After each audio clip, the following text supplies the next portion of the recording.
Chapter 14. Craig glanced up from the pavement into Lyle's stern eyes. Max was next to the big man, holding Craig's mountain bike. He caught it before it hit the ground, too.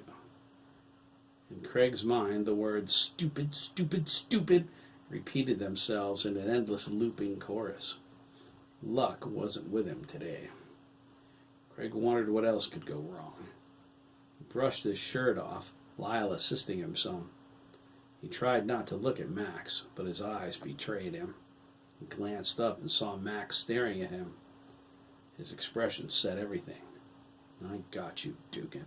I know your secrets." Craig cringed and looked away. Max didn't have him cornered. Not yet. He could still get away before his life was ripped open. He needed to get back on his bike. "Are you bleeding anywhere, Craig?" Lyle asked. The kid hit him, sailed over the handlebars, landing on the pavement. Craig checked for scrapes. His left hand was a little raw, but that was it. "I'm okay," he replied, clearing his throat. He looked up at the big man and asked, "What about you?" "Me?" Lyle chuckled, helping Craig stand. "You couldn't hurt me if you rammed me with a truck, boy." Craig's face was even with Lyle's belly. "No, I guess not," he said softly. He asked Max, "Can I have my bike?" Max gave it to him. "Here. Are you okay?" The question wasn't general, and Craig knew it. From Lyle's expression, he knew what Max meant, too. His heart sank. It started. Lyle already called the cops on them once. Craig remembered that day.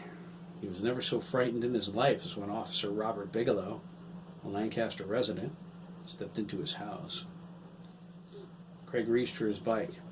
He mumbled, "I'm okay," and hopped on it.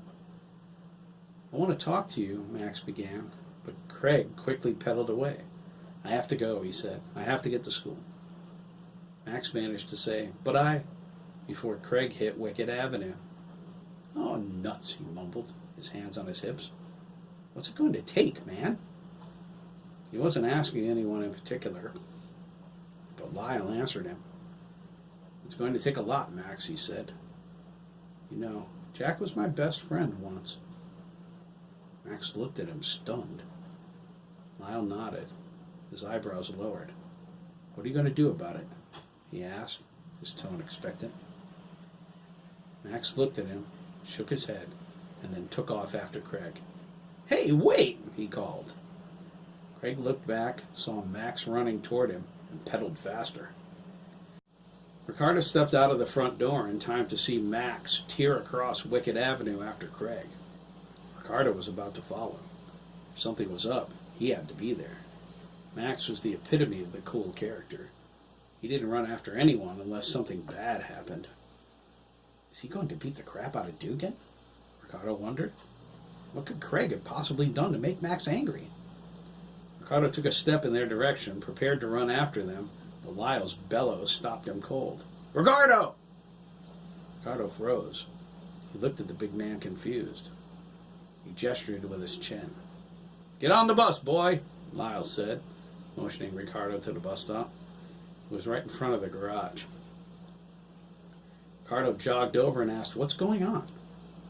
Lyle crossed his arms. "Craig needs to hear some things. Max is going to say them to him."